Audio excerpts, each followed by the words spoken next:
Assalamualaikum warahmatullahi wabarakatuh. Perkenalkan, nama saya Lia Afra dari Prodi Manajemen Pendidikan Islam semester 6 Universitas Hasyim Asy'ari Tebu Ireng, Jombang. Pertama-tama di sini saya akan mempresentasikan proposal dari hasil kerja saya untuk memenuhi microleading sebelum pelaksanaan PLP Unhasi 2021. Nah, judul proposal saya adalah pengelolaan sarana prasarana dalam masa pandemi COVID-19 di Madrasah Ibtidaiyah Perguruan Mu'allimat Cukir, Jombang.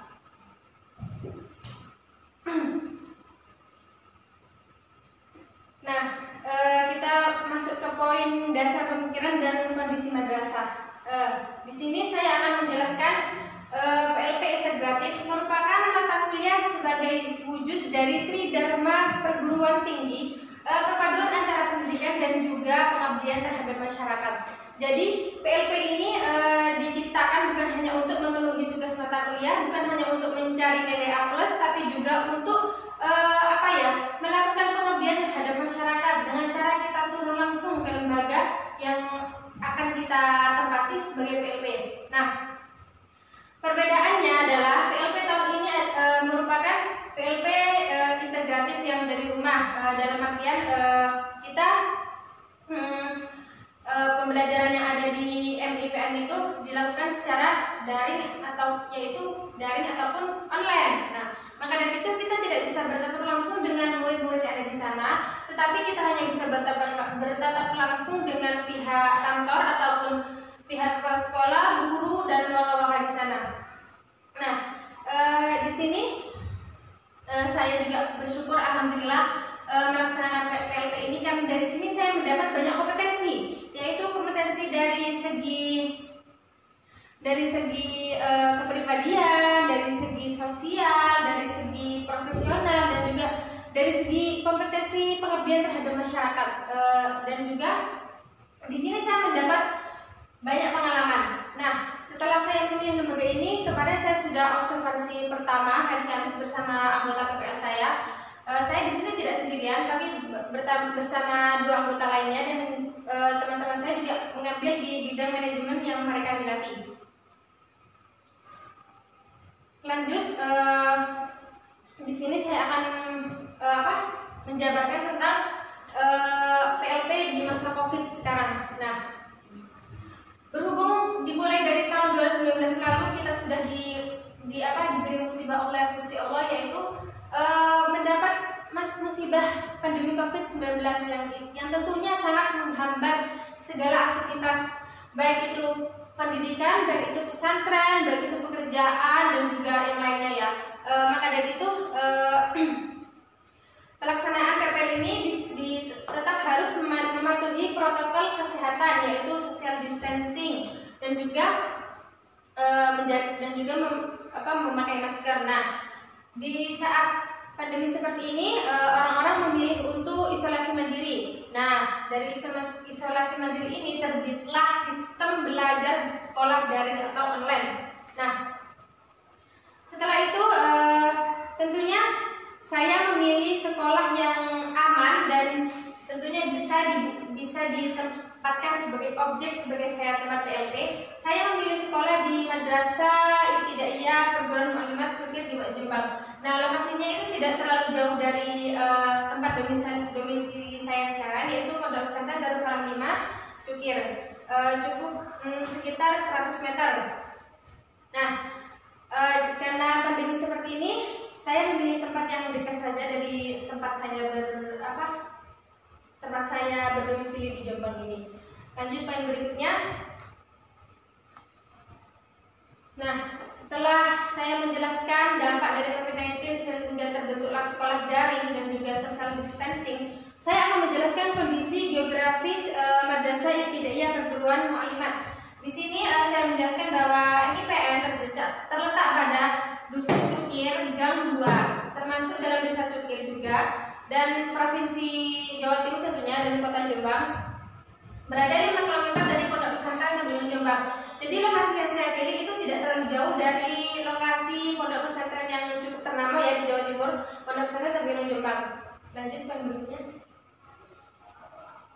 Nah, selanjutnya saya akan menjelaskan tentang struktur madrasah. Sebelumnya saya sudah pernah observasi bersama teman-teman saya dan juga saya pernah melakukan interview kepada pihak kepala sekolah, wakil kurikulum, wakil kesiswaan, wakil sarpras dan juga tata usaha. Dan saya memahami siapa saja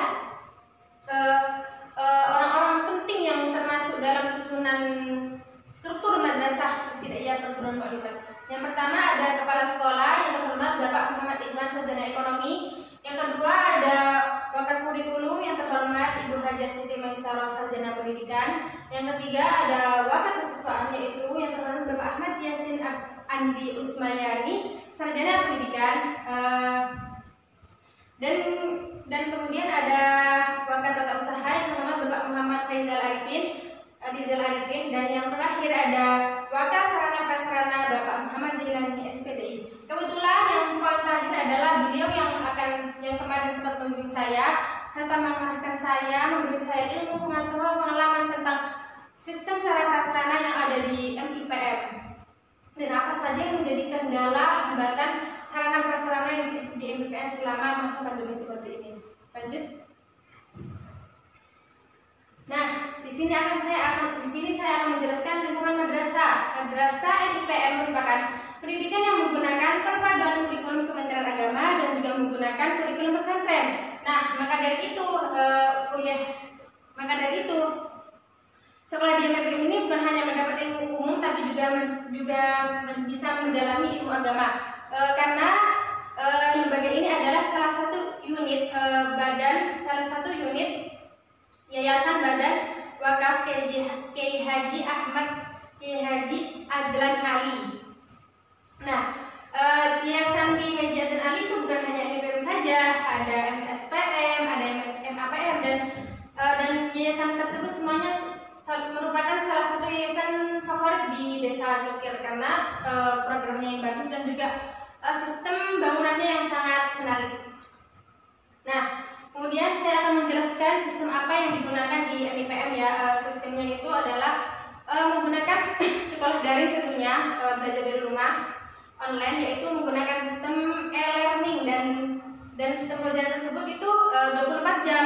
Jadi siswi-siswi itu bisa menyimak serta membaca di grup apa saja materi yang sudah masuk, tugas yang sudah masuk, dan siswa-siswa tersebut bebas mengumpulkan jam berapapun, entah itu siang, sore, malam. Nah, itu adalah segi positif dari pembelajaran menggunakan sistem e-learning. Tapi ada sisi negatifnya juga, teman-teman. Nah, sisi negatifnya itu para siswi itu mengalami penurunan drastis, baik dari segi pemahaman, baik dari segi mental, dari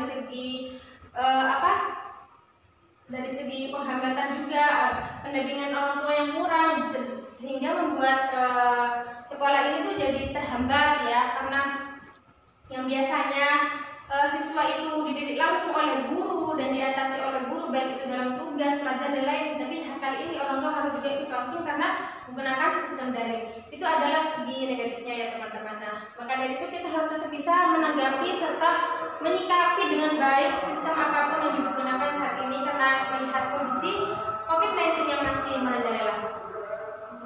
Lanjut. Selanjutnya adalah poin utama saya, yaitu manajemen sarana prasarana madrasah. Nah, manajemen sarana prasarana merupakan sesuatu kegiatan sekolah yaitu untuk menyambungkan antara sarana dan prasarana pendidikan secara efektif dan efisien dalam rangka pencapaian tujuan yang telah ditetapkan oleh madrasah tersebut, sehingga dapat merealisasikan program-program sarana prasarana yang ada. Nah, yang dimaksud itu dengan adanya sarana prasarana, kegiatan belajar mengajar bisa berlangsung dengan baik, bisa lancar, bisa sukses, bisa mencapai target, dan tentunya sarana prasarana itu sangat berpengaruh dengan kegiatan belajar mengajar yang ada di MIPM. Nah, tapi berhubung sekarang sistemnya daring dan sarana prasarana yang ada di MI itu tidak terpakai, apa akibatnya ya? Nah, ada akibatnya teman-teman. Akibatnya adalah ruang kelas jadi kotor, bangku serta meja banyak yang termakan rayap, dan juga alat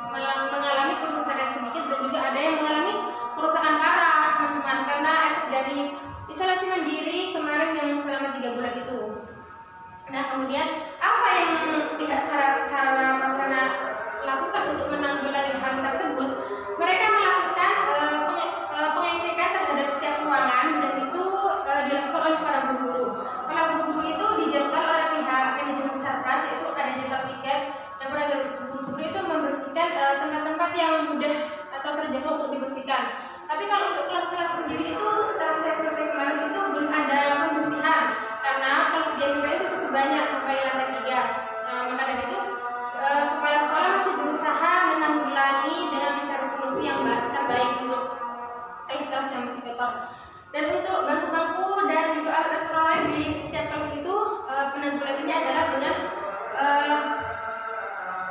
dengan melakukan perawatan berkala, yaitu proses dari kelas, dari bangku, dari alat elektronik yang ada di setiap kelas itu dilakukan perawatan berkala agar bisa kembali seperti semula.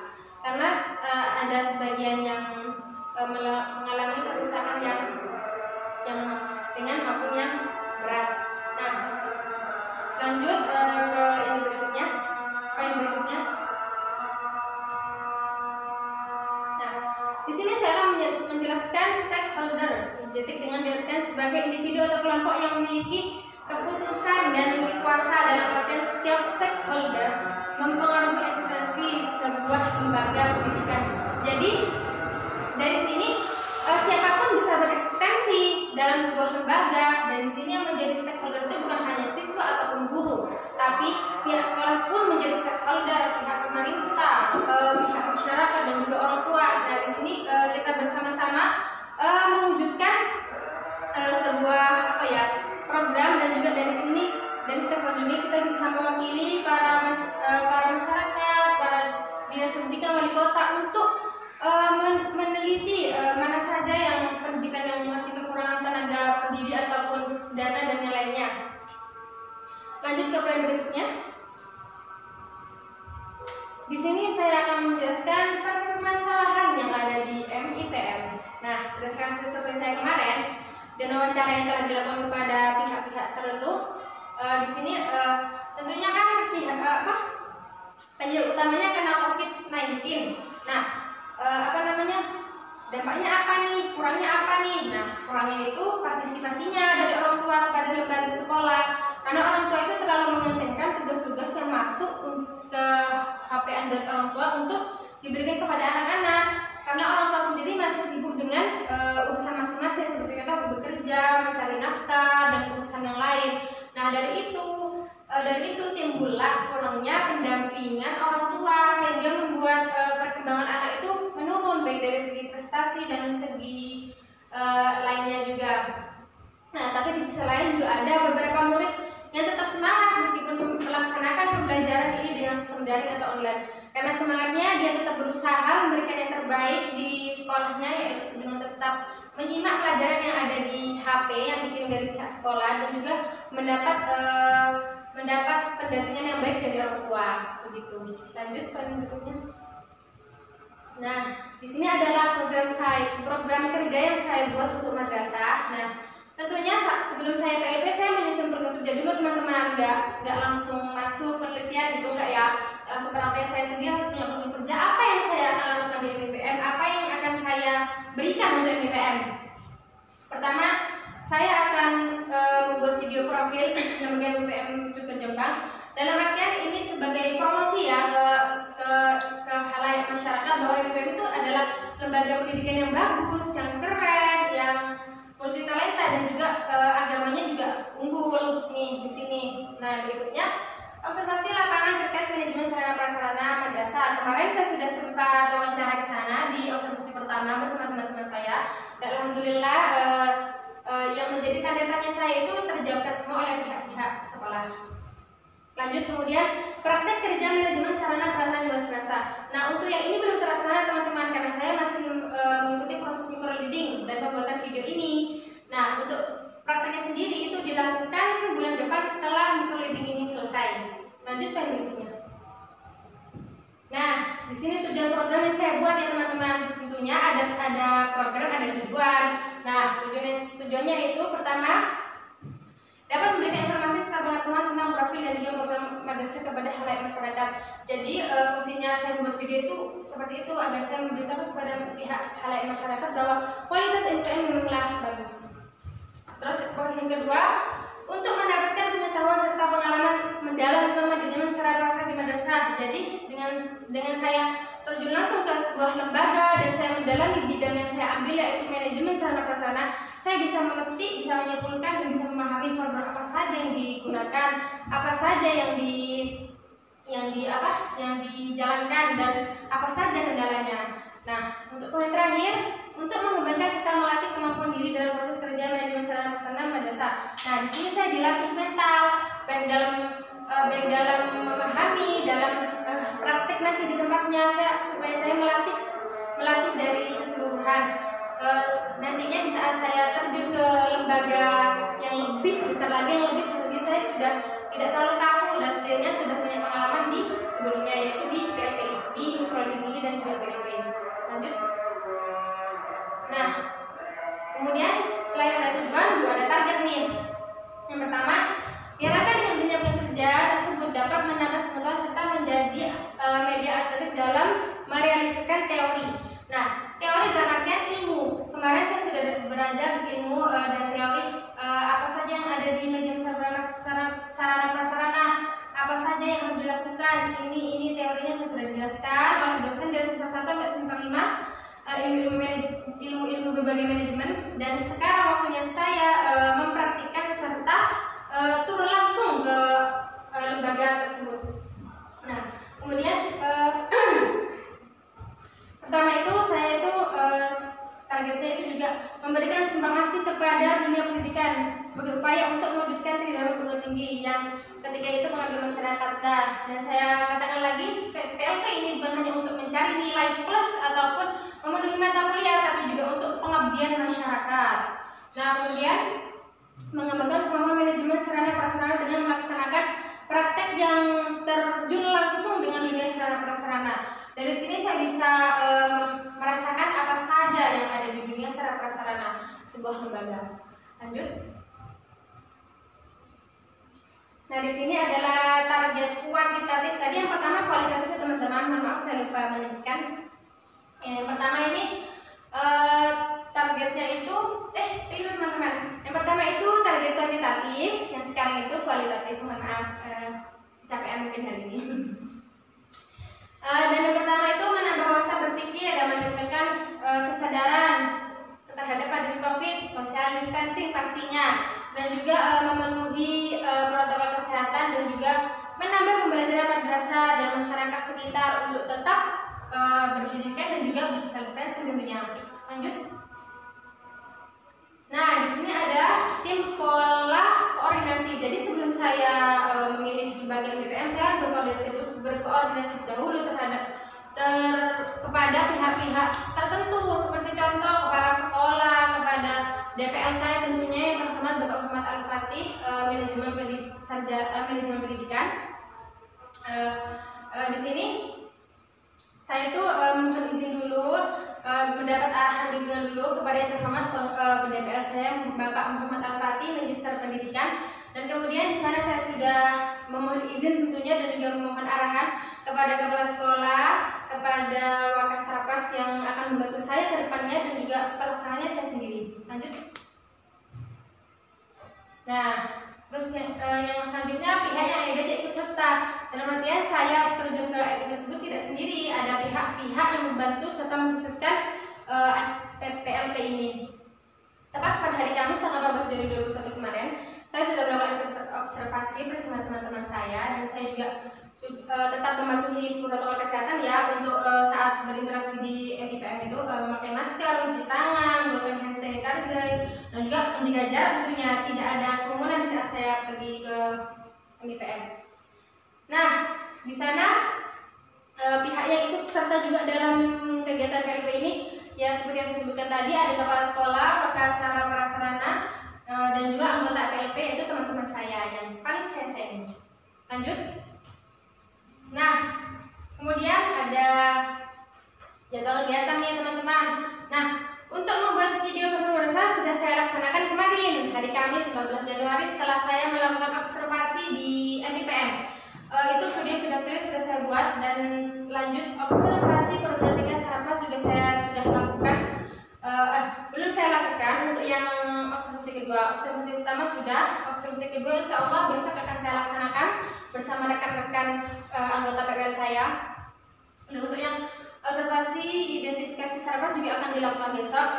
Mohon doanya semoga diberi kelancaran. Lanjut poin berikutnya. Nah, di sini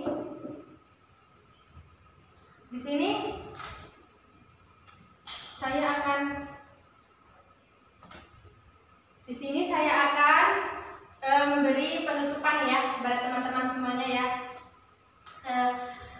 sekian dan terima kasih di terakhir. Dalam artian terima kasih teman-teman semua yang sudah hadir di sini, yang sudah menyimak presentasi proposal yang saya buat.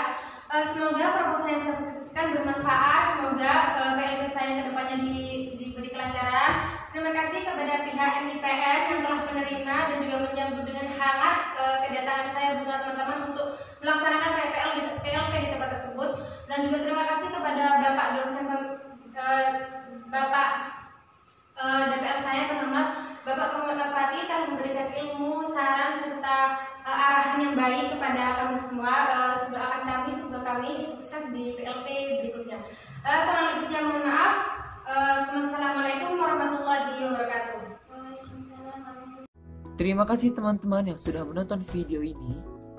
Jangan lupa klik tombol subscribe. Dan jika kalian suka video ini, angkat jempol kalian. And see you!